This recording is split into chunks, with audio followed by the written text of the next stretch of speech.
art of Cyberpunk. My name is Cody Punsmith. I have been working on Cyberpunk Red. I help work on the Jumpstart kit, though my ambit is technically Witcher. Today, I would like to throw the field to our fantabulous art director, Jay Ovach, a woman who has a way with artists I've never seen, and a tremendous skill in art directing. And I'll hand it over to you. Oh, thank you, Cody. As he said, I'm Jay Ovach. I am the art director for Untitled Games, and I love talking about everything art. And just as a preamble here, there may be some more grown-up themes here. Nothing, X-rated or anything like that, but just, there may be a little bit of blood here and there, a little bit of gore. I honestly can't remember. But if you have anybody who's a little sensitive, you might want to let them leave the room before you continue on watching. Definitely have some themes that could be a little politically sensitive too sometimes, but that goes with the territory. It's cyberpunk, right? Yeah, you can go ahead and put up the first piece, which is by Richard Bagnall. It is called Action Lawmen, and let me know when that's up on screen.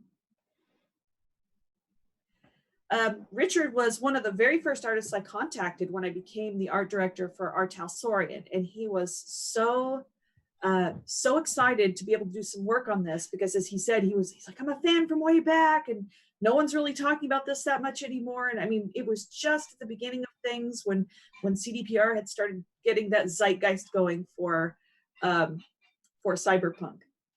Simon, is that so? Simon is our awesome person that's running all the tech in the background, and he's having to fight through his his technology there. How's it going there, Simon? Oh, I didn't know it was up yet. Thank you so much. In case you didn't know, audience, we're kind of working blind, so Simon is my eyes and ears. Thank you, Simon. So as you can see from this piece, this is all about being moody.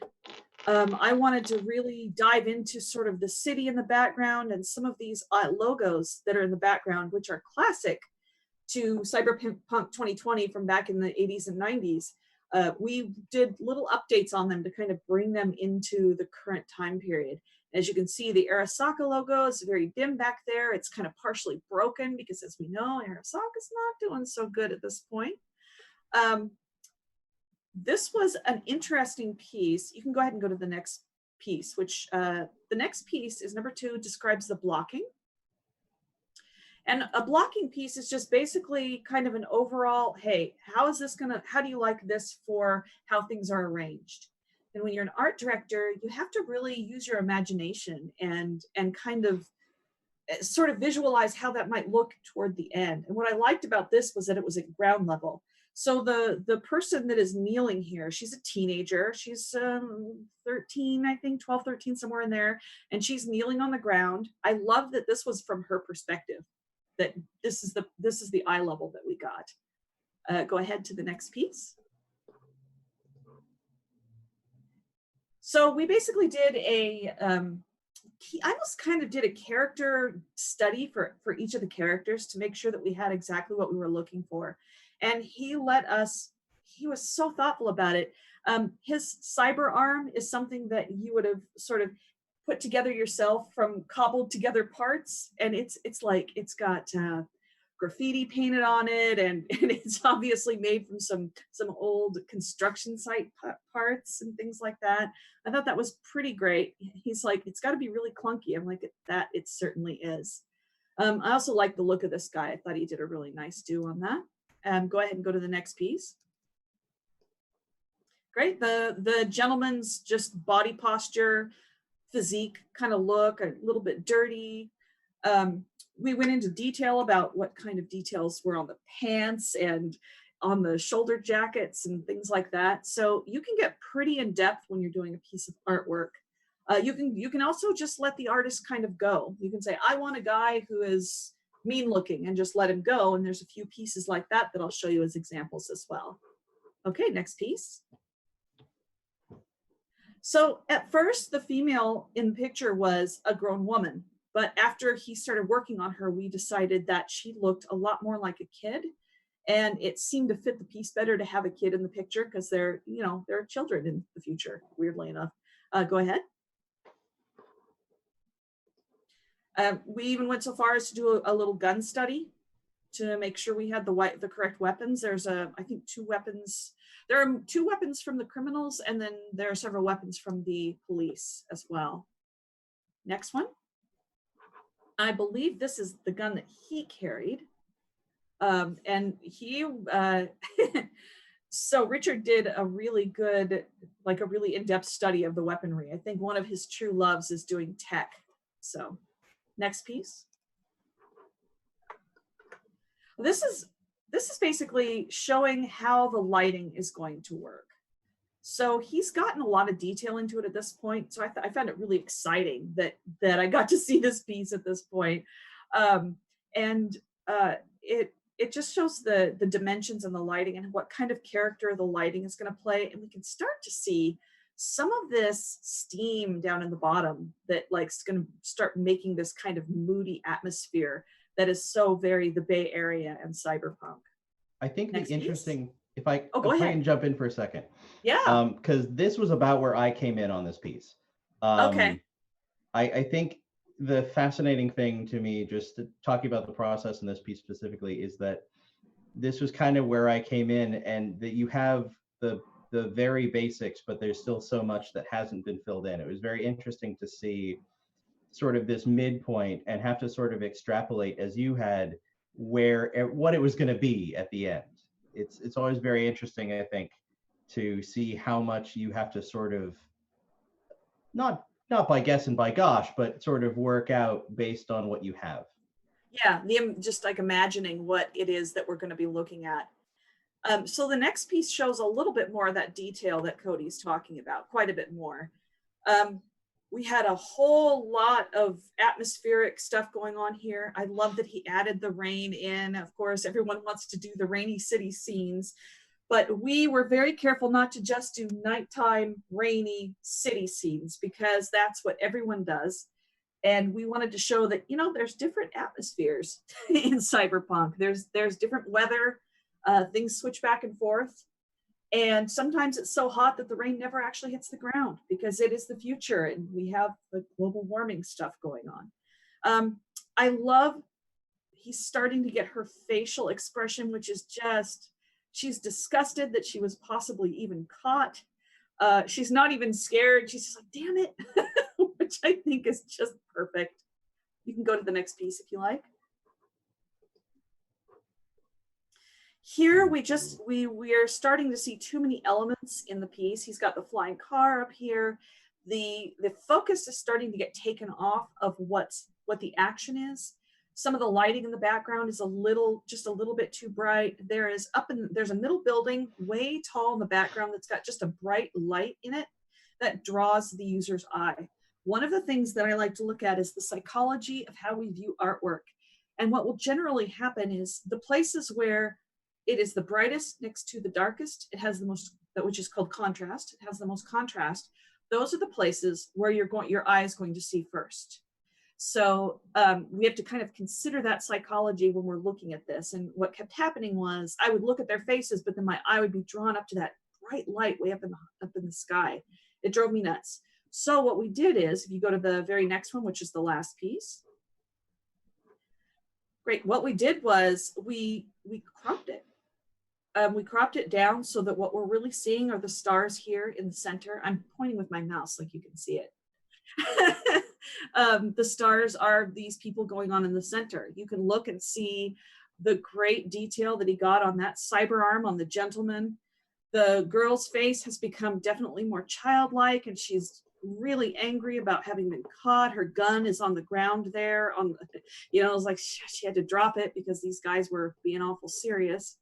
And then I love the ominousness of the crowd in the background, just kind of faceless outlines. So that is how Action Lawman came about. We can move on to B now.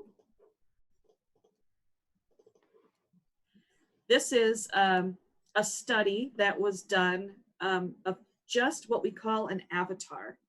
So these avatars appear on, you'll see them in the Jumpstart kit on the character sheets, not this specific one, but ones like it where they're just cutouts, and I call those avatars. What the biggest instruction that I gave to the artist here is that this person needed to have a lot of tools on them, because this is a kind of almost like a riot cop, somebody who is going to be overly armored to go into a crowd. Unfortunately, here in America, we are very familiar with that at this point. But this was well before all of this stuff was going on quite as heavily as it is now. Anyway, this is a female police officer, and I didn't really want you to be able to distinguish too easily that she was female, because once somebody's all in their gear, you can't really tell. It's pretty tough to see that. Go ahead and go to the next piece. Here we have just kind of a rough block study of how, oh, pardon me. It's picture number 2. I'm so sorry. Let me know if we have to skip it.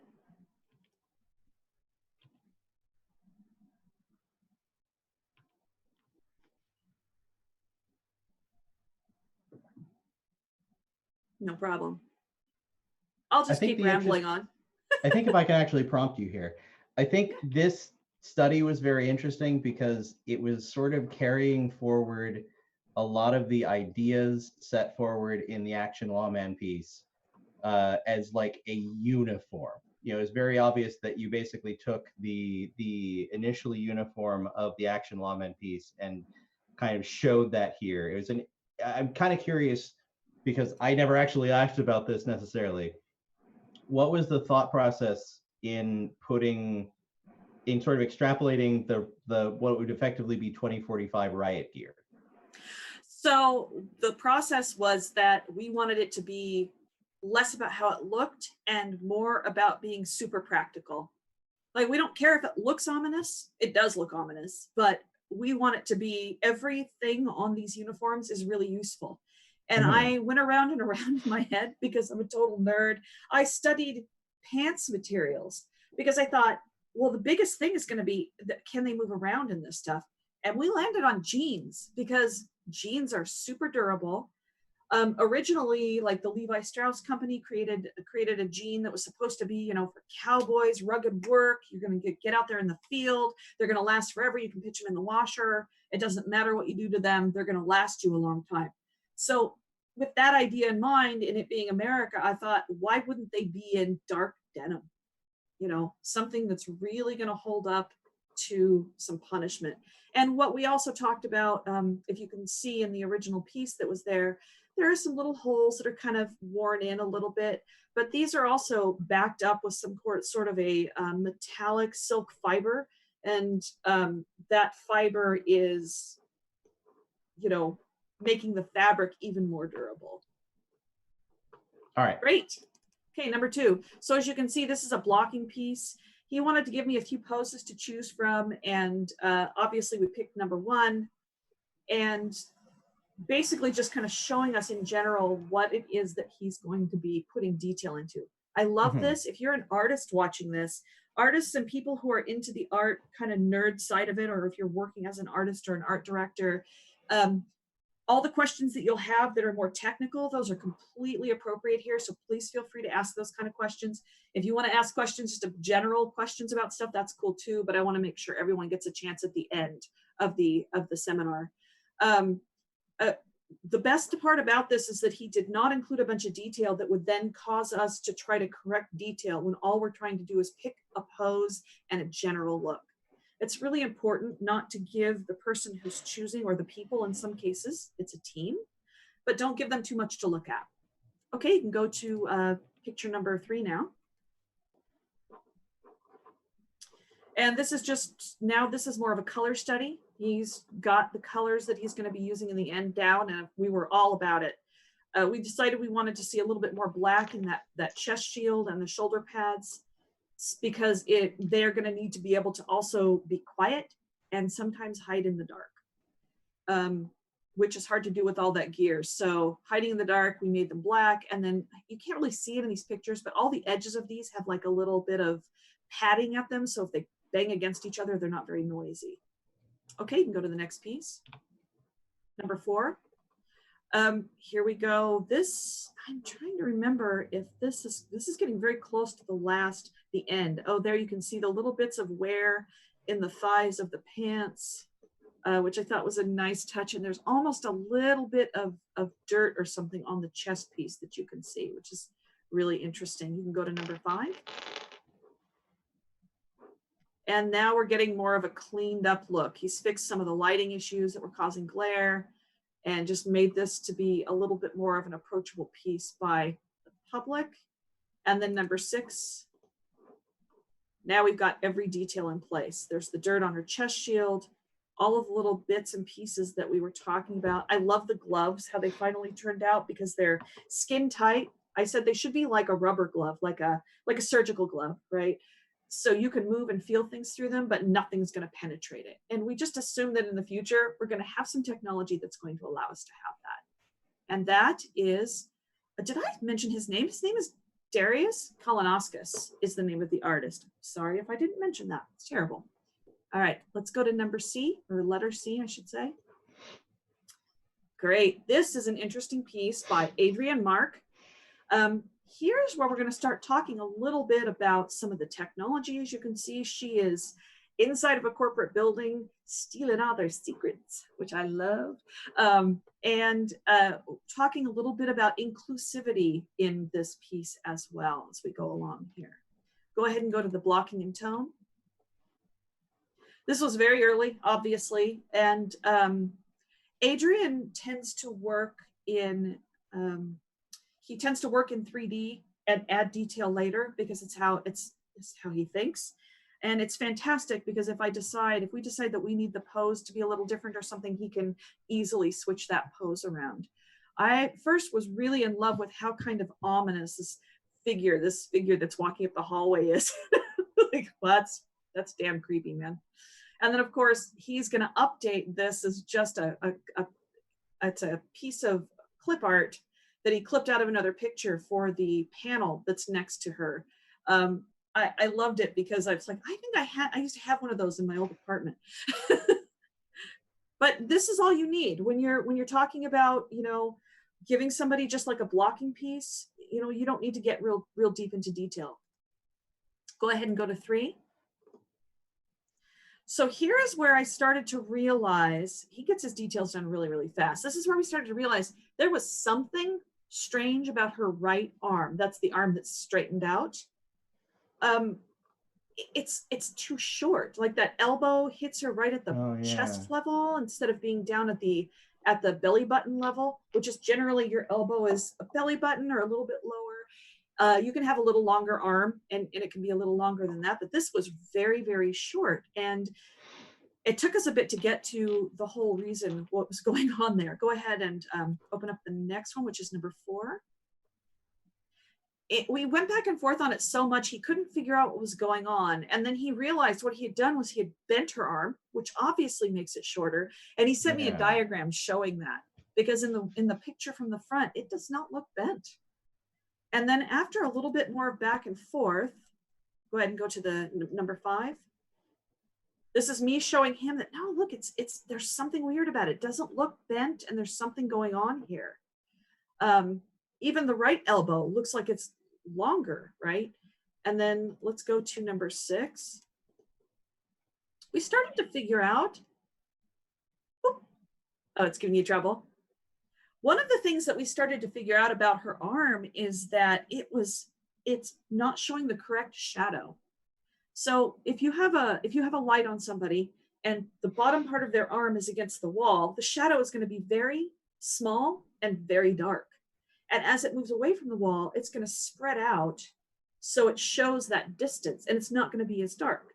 And it took us a while to finally come to the conclusion it wasn't the arm, it was the shadow. Let me know when you've got this piece up if you, great.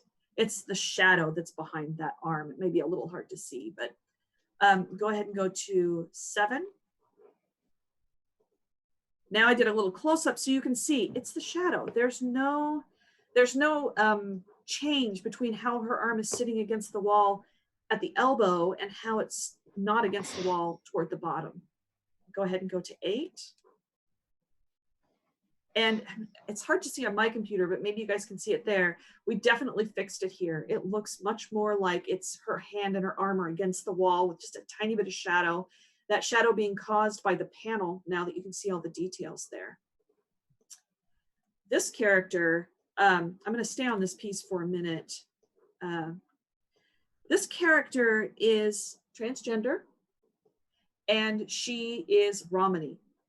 And those two things are not obviously apparent when you first look at the piece, and that is how we wanted it. We wanted to have an inclusive piece here that would show somebody who's transgender in their daily life just doing their thing. You know, this piece isn't about being transgender. It just happens to be a transgender person who has this skill of being able to break into corporate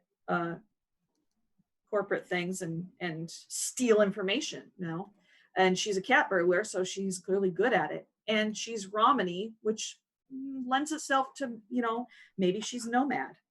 You know, nomad folks tend to have some Romani folks in there. And the only way you can really tell that is by some of these tattoos kind of code this person so that you understand that. There's a tattoo on her chest, lower belly, I think, in the middle. And that tattoo shows the wheel from the Romani flag. I'm Romani, so I have a lot of information about this.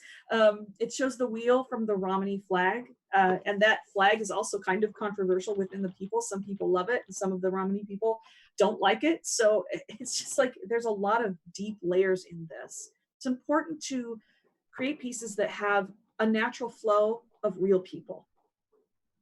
I'll go ahead and go to the next piece, which is number 9.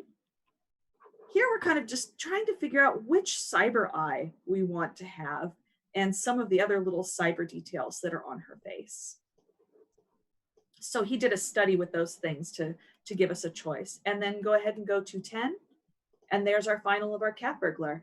Yay!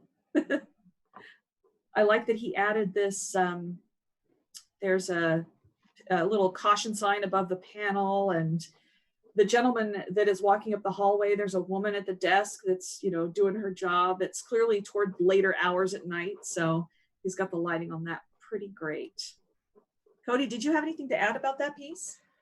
No, not really. I just, it gave a nice, well, one of the things I appreciate about a lot of the art that we have, and we'll see in a lot of pieces, is that a lot of the pieces that you put together with our various artists have a very lived in feel to them.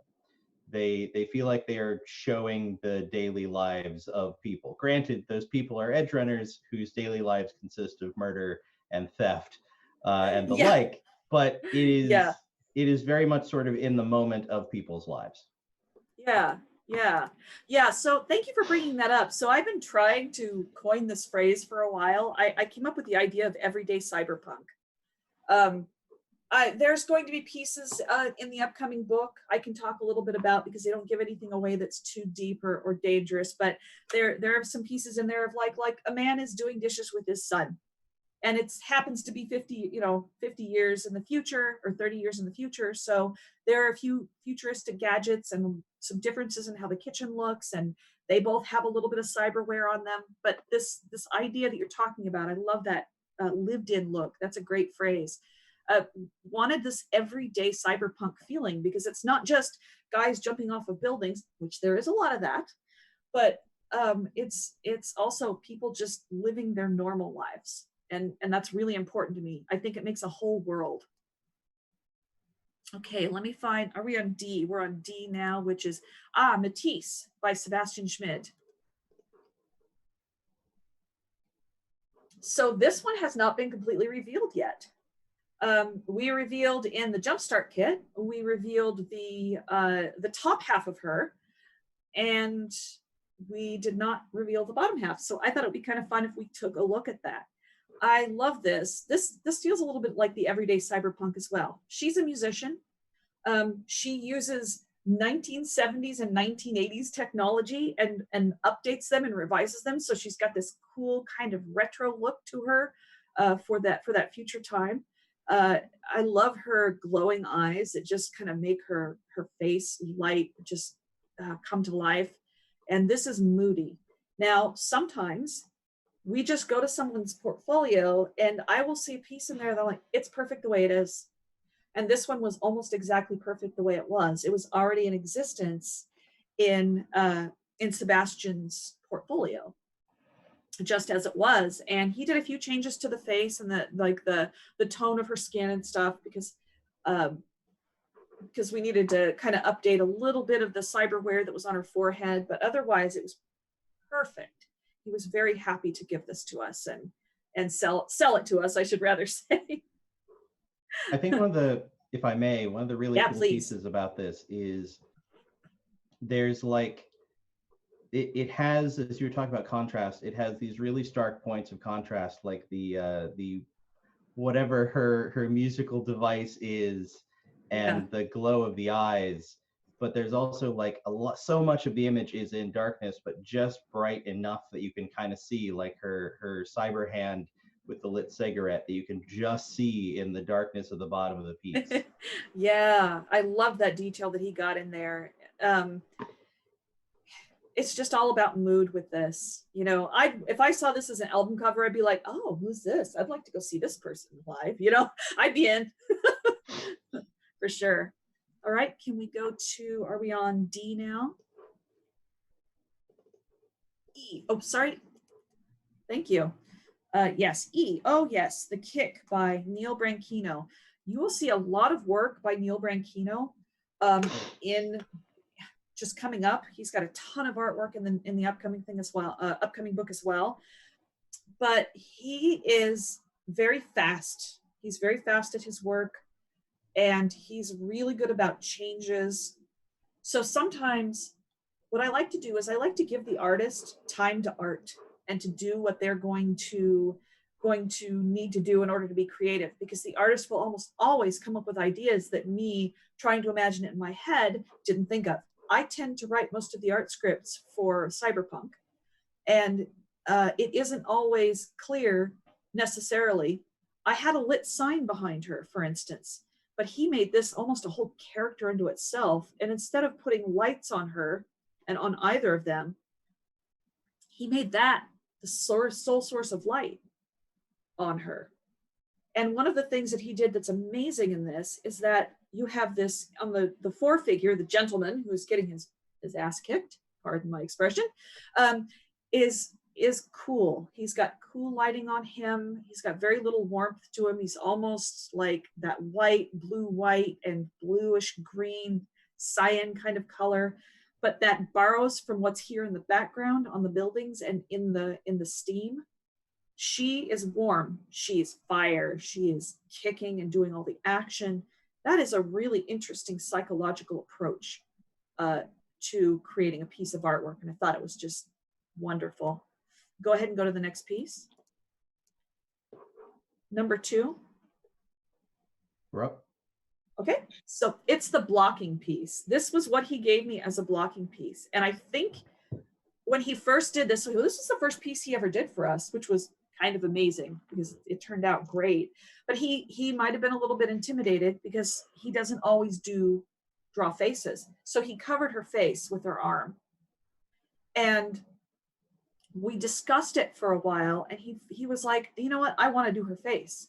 So we decided to uncover that face with the arm and allow him to just experiment and take his time to experiment. This was very early in the process for the Jumpstart kit, so we had time. If he took a little longer than what the deadline was, that's fine, because when you take a little longer and it makes the piece better, that's great.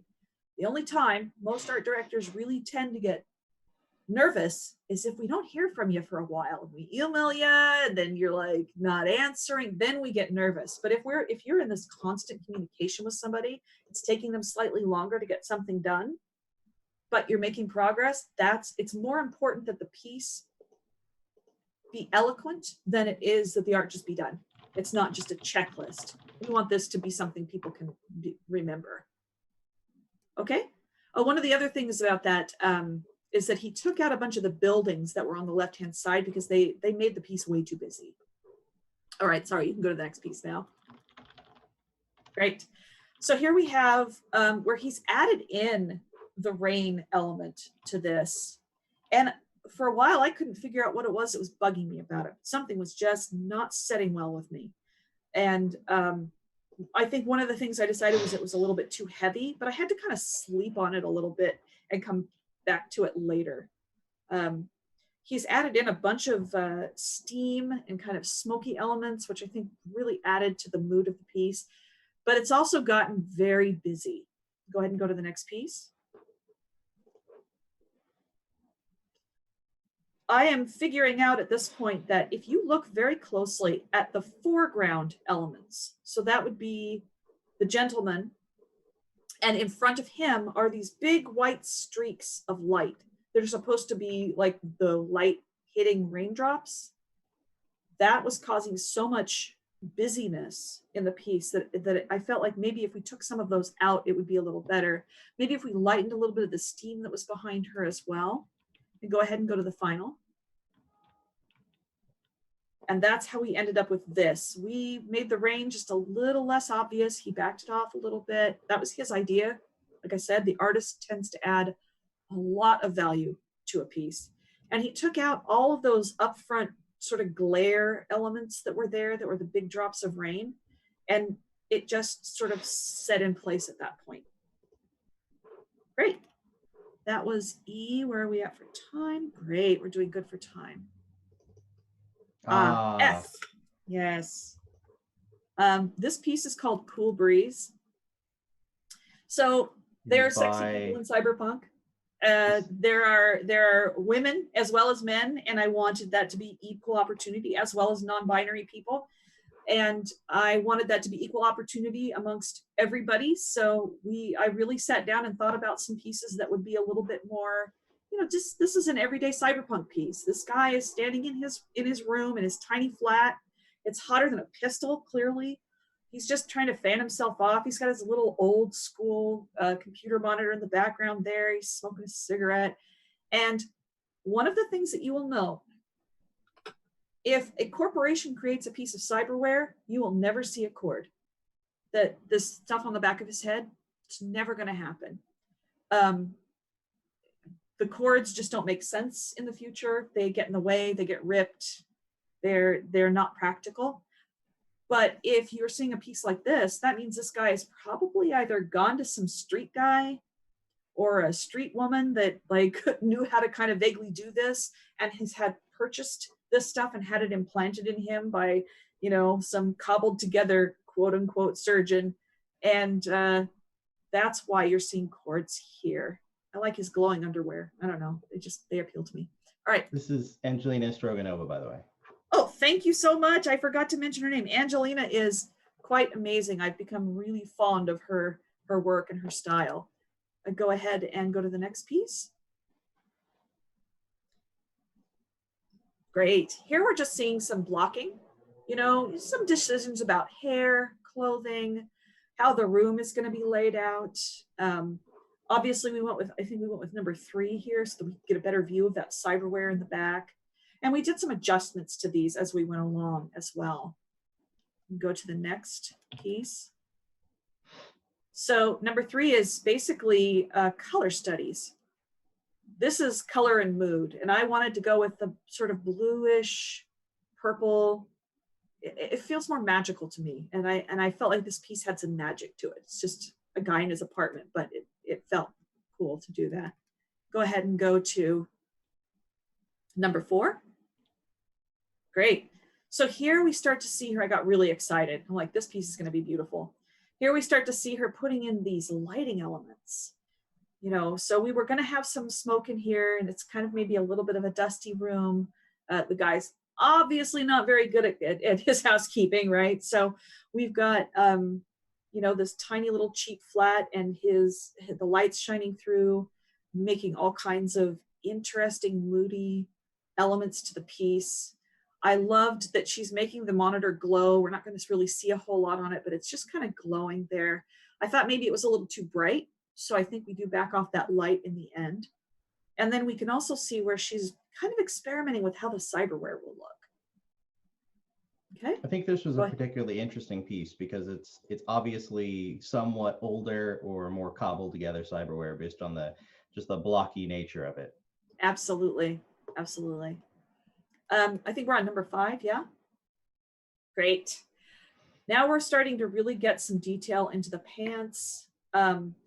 She still has I think she created this cyberware in another page and brought it over. So you can see that the lighting on it isn't quite right. And it looks almost like a collage, like she's taken a photograph or a piece out of something else and sort of stapled it onto here because she worked in another application to create that cyberware.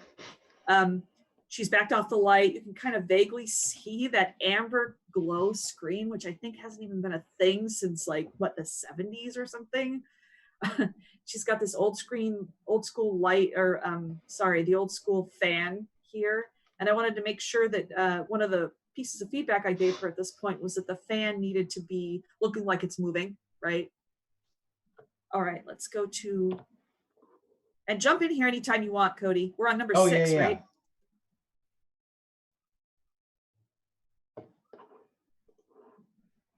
Sorry about that.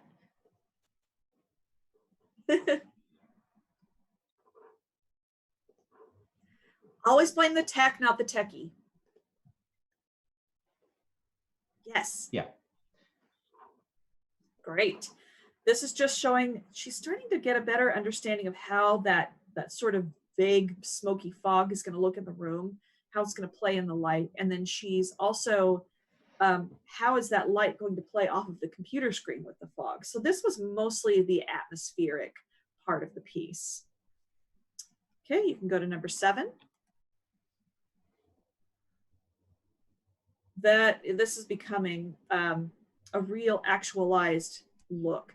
And I'm really, all of this time, what I'm noting here is that right arm, which is the arm that has the cyberware, that right arm the shoulder doesn't quite look right to me. But I wanted to wait and see where she went with it to see if she was going to do some updates or upgrades to it before I gave her that feedback. And I think I waited even a little longer than where we're at now. One of the things I love is that she introduced this idea of these glowing tattoos onto him, which I hadn't considered. As soon as she put them in there, I thought that's just cool. Because you don't know if those are like right under the skin or if they're like a regular tattoo where it's like inked into the skin or exactly what. But I just thought that was a neat element to have. Okay, let's go to number 9. Oh, pardon me, 8, you're right. Yes. Now I've really decided she's let loose with some of the smoke here, and it's a little too much smoke. So I think it kind of draws away from the mood of the piece. It's curling around his arm. It looks almost fake in there. And if the fan is blowing, it wouldn't be these thick pieces quite so much, right? The fan would be kind of dispersing those so that they are not so clung together. If this was a still room, I could totally see it, right? The other thing is she's got the striations, those light beams, they're called striations. She's got the striations of light coming in and really starting to block in some of the more dead parts of the artwork without making it overwhelming. I also like that she's lit up the back of his head throughout this entire thing. And then we can see this may be a cheap flat, but it's the future. So it's like this little, if you look at the top, you can see it's just like these panels of things together. It's not very homey. It's not a lot of fun to live there. Great, we can go to number 9 now. I had given her the feedback about that shoulder at this point.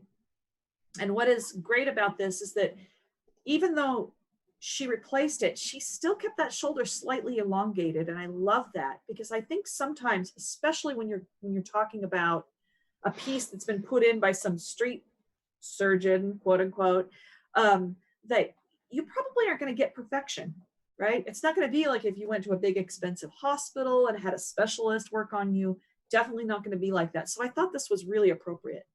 She's also gotten the point where she's fixed the lighting on this. I didn't even mention it to her about how that looked. She wanted to blend the piece together better with that arm, make sure it looked like it was part of the piece instead of like it was a collage. And she went ahead and started fixing all that lighting. He's also got some other electronics here in the lower left corner that I thought was a neat detail to add in. just things that are lit up. We don't know quite what they are, but we know that they're doing something over there. And then, are we on 10? Oh, Great. Here we've got a big change in the mood and the lighting. She's added in some warmth and some green. If you look at the back of his head, he's literally got cyan green lighting that comes across his head. And then down lower, it's just more warm and rich, and it goes back to sort of a cyan. She keeps some of that purple in the background. So now she's got that contrast, that warm and cool contrast in here, but she's done it in such a subtle way that it doesn't overwhelm the piece. It just, if you look for it, you see it. Otherwise, you see that the life is warm and the not life is cooler. And you can go to what I think is the final, number 11. And did it work? Oh no. So Jay, we've got a good 6 questions, of which some of them are probably going to take a little bit to answer. So Great. Since we're at 3:41, we may want to stop after this one and do questions. Yeah, let me look and see what other ones I had. I planned extra just in case we went through them in a hurry. I talked about Cab Hill. I talked about Cab Hill last year, so I can probably just skip the rest of the other 3 that are in here, and we can just go to questions now. I would love to hear those questions. Okay. So we have 6 questions. The first is from Aria at Nerd House. And she asked, what are some of the key inspirations for nomads around the US? I'm especially interested in how Florida will look in the time of the red. So we're still definitely working out very specifics about areas. But one of the things that we did was we considered, it's been traditionally thought that the nomad people were kind of, they might not have as much in terms of riches, in terms of wealth and items and artifacts. But what we realize is if they're outside the cities, they're controlling the travel. So now we've got people who are controlling a lot of the travel, and that is not something that isn't lucrative. That doesn't mean that they don't. Each little pod of nomads has its own culture, its own kind of look and feel throughout the United States and throughout the world. These folks are very tribally based, if you will, and really taking a lot of inspiration from how Romani folks live throughout the world. There are Romani people in just about every continent except I think Antarctica and maybe Greenland, Iceland. They each little group in a city will have a different look and feel.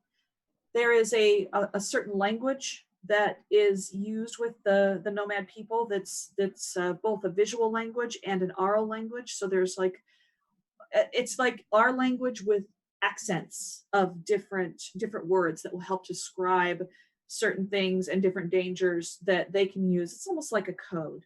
And we thought a lot about what for lack of a better term, what the hobo language that they used to use when they would communicate on the trains, the homeless gentlemen and women that were on the trains and traveling back and forth across the United States during the Dust Bowl.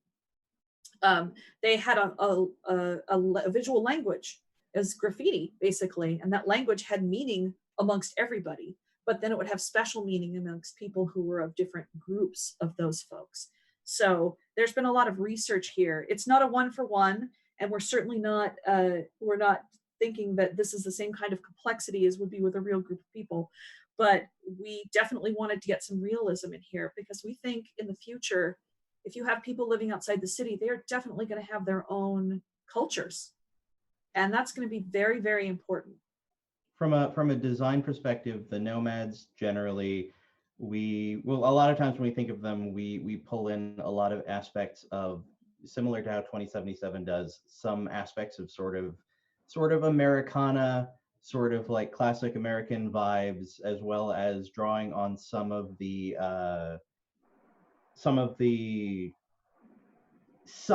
sort of native groups and First Nation concepts, basically carrying a vast variety of different things. We generally think of nomads as sort of as far as stylistically drawing on things, a lot of things as they travel over the entire country. You know, they're sort of picking out bits here and there of a lot of different cultures and things like that as they experience a lot more of the country, especially during the time of the Red, than anyone else is really able to, because they travel so often. They interact with so many people.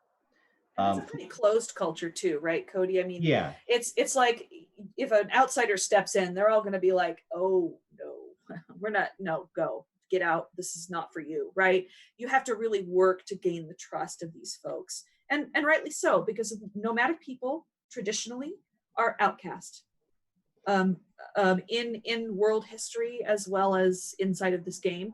And it makes sense because, you know, people in a city see a group of people that are all together, they look different, they feel different, they act different. There's a distrust there automatically, right? And so there is some of that that goes on. Okay, the next, I have a few questions from Andre at Night City Life. The first one is, can you tell us more about the design of the Giraffe 3 construction bot by Giraffa? I love the design, but it was surprising. Animal-like designs I wasn't expecting in the Cyberpunk universe that much. It reminds me of the game Horizon Zero Dawn.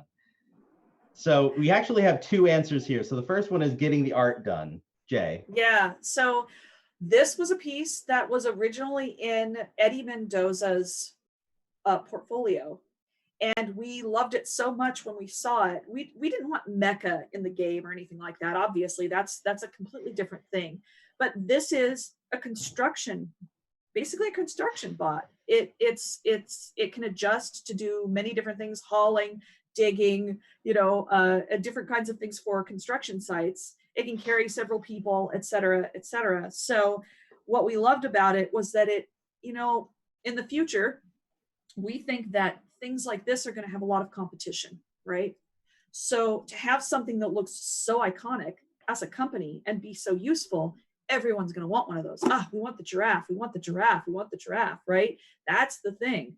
And so it became this iconic thing for Giraffa, the company, utilizing this as a means to get themselves some publicity. You see the giraffe at a construction site and it's the talk of the town, right? It's actually, from a design standpoint, it's actually very interesting because a lot of that carries forward in Giraffa's technical design. They make a wide variety of robots and drones for construction and security and things like that. And their designer, the CEO of the company, Artyom, has a few sort of designs like that, including a series of drones in what it was called, I believe, the Sahara line, which are all more animal-based drones. So you will see a bit more of that in some places, just sort of as a stylistic thing that Giraffa does in some of its robotics lines. Yeah, it's really one of my favorite pieces. I just absolutely love the look of that thing. And I love how the artwork shows it. It's kind of dirty, like it's been used.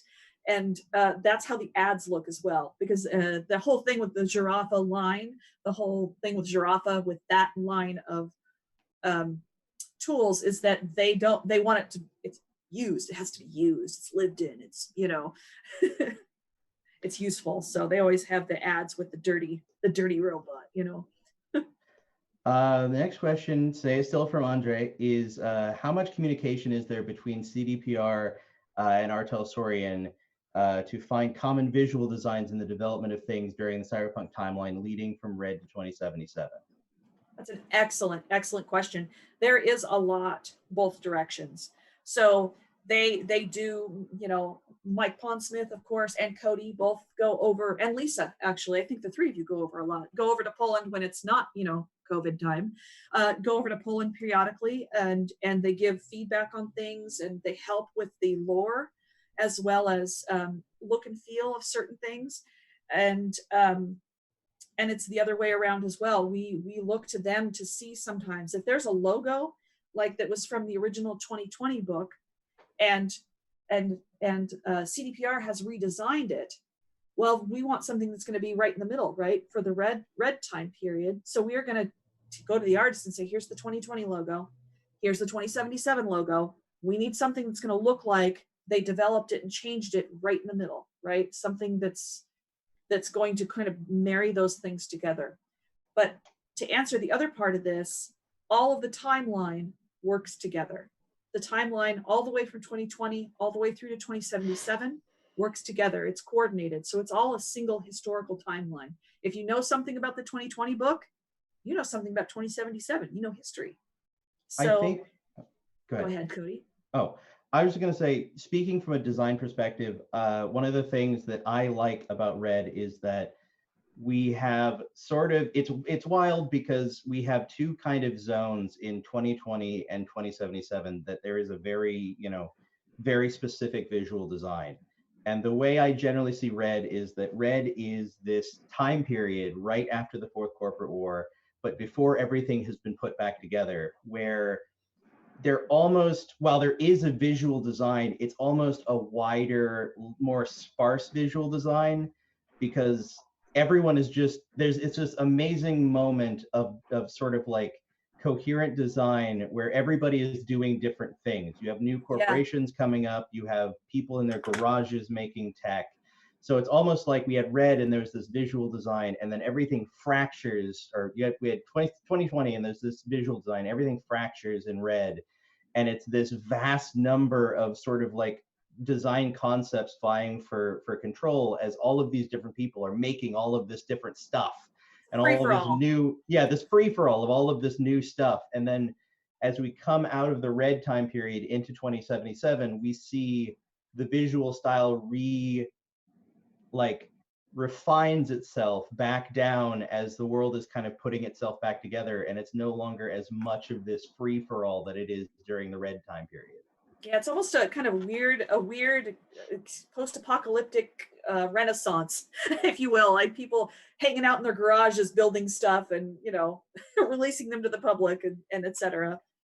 So another question, will we see more designs by the new corporations like Giraffa and Rockland Augmentics, clothes, uniforms, or cyberware? That's funny you should ask, because I'm certain that we were just talking about something like that very recently, weren't we, Cody? We have some things coming up. We have a few pieces of art that I think are definitely planned as examples of especially like Giraffa and some of the Rockland stuff. We will also be seeing some more stuff as we go in some future products, especially where I think we're currently looking at some of the Rockland stuff will be coming in future books, kind of some of the slightly more wild cyberware stuff. But we have some plans, definitely.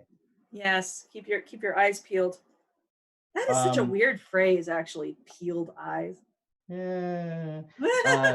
Another one from Andre. The Cyberpunk Red Jumpstart kit has already had great art, but sadly some of it was cropped or framed. Will we see more full-sized art in the final book, or maybe even large artworks on 2 pages?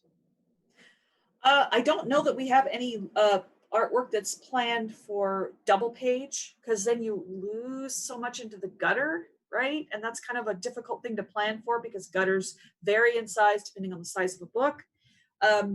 However, there are large pieces, full page pieces planned, and we are going to try to do a better job of, if we're cropping something out or to that effect, doing more of a release in our blog newsletter, so that people can see the whole piece of artwork. Following up that question, Andre asked, and thank you, Andre, for all the questions, by the way. Yes. I imagine this is going to be on a YouTube video.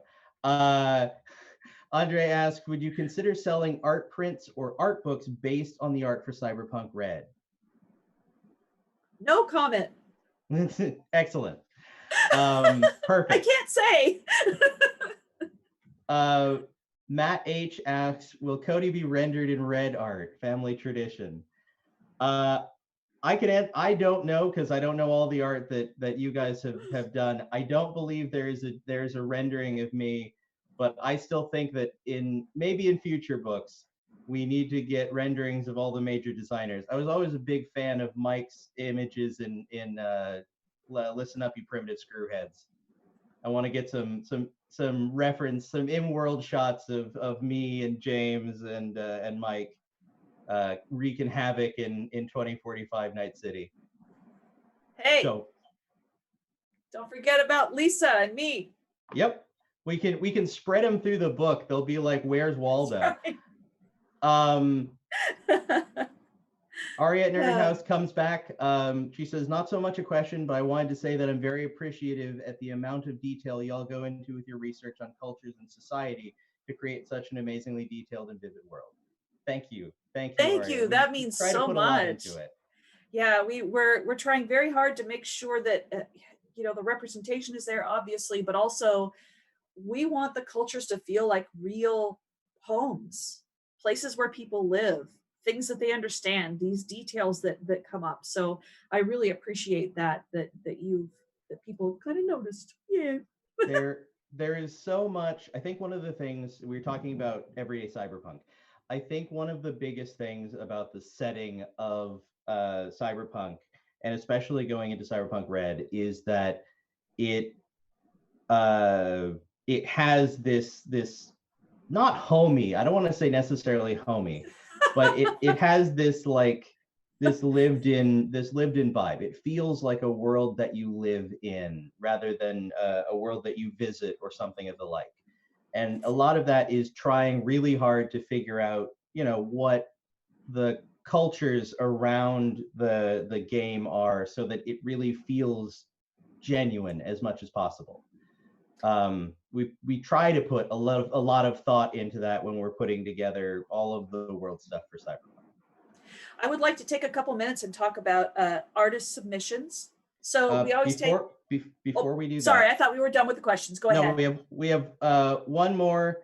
Matt H says, any thoughts on housing fan art on your website or giving fans a place there to highlight their work? This kind of fits into roughly sort of. It does. It's a good segue. So yes, and we will talk to our community manager, Mr. Jay Gray, the magnificent, my wonder twin, and see about doing a little bit more of that, because I think it's not only is important, but it's just super cool to see what everybody's creating. I'm always excited to see fan art for. Oh yeah, we never don't. We're literally passing out links to people's fan art pages all the time to each other. Did you see what this guy did? Go ahead. No, I was going to take a couple minutes and just talk about artist submissions. So one of the things that I try to tell people about submitting art and wanting to do work on Cyberpunk or on The Witcher, either one, but since this is Cyberpunk, we'll stick to this. I want to feel like when I look at a piece of artwork that there is a world beyond the frame of the art. So I never want to just see like a guy standing there with a wall behind him, right? No matter how amazing the guy is, that doesn't tell me anything about the world at all. So when you're thinking about the details of the character, you're thinking about where they're standing, you're thinking about what might be going on in the background, everything from in layers, from all the way back in the horizon in the sky, there could be smoky clouds or something from an explosion in the background. And if you're going to send in a piece that is your traditional person overlooking Night City kind of a scene, you should definitely make sure that it is of the highest quality, because we see those so often that if it's not top of the line, it's probably just going to kind of fade into the background. What we really like to see is creative cyberware and people doing interesting things, everyday cyberpunk, like I talked about. I have a piece that's going in where there's a couple kissing in the park. That's all it is. Everyday cyberpunk. How does it look to live in that world on a day-to-day basis? I think another thing to say, because just from what I've seen, it's a fair, I know it's a fair amount of work to put together, but for people who have or want to put together like street level shots are always very cool for us, because it gives you the vibe of the world, but also there are usually characters you can pull out. I've had a lot of times where I've looked at a street shot and been like, wow, I really like this person in the background. Can we get more art of that person specifically? Absolutely. And also just a quick thing to add on to that, Cody. The streets of Night City or any major city are never empty. I get a lot of submissions where it's just an empty street. That doesn't even happen at 4 a.m. There's too many people.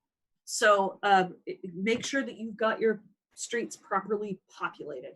And now it is 4 o'clock. So. Last thing. Yes. Geralt of Night City asks, will we ever see a crossover piece of Witcher and Cyberpunk? Geralt!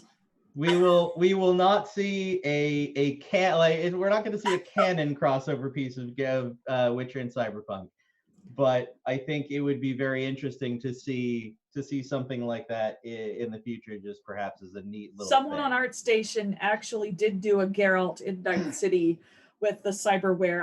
I don't remember the artist's name. I ran across it one day and it was just so funny. Loved it. It was good too. And that is the end of our questions here. Thank you everybody for coming. It's been fantastic. I hope that answered some of your questions and showed you a little bit about the process. I hope we were able to accurately answer everybody's questions to their whatnot. And one last time, thank you for coming. Bye, everybody. Bye.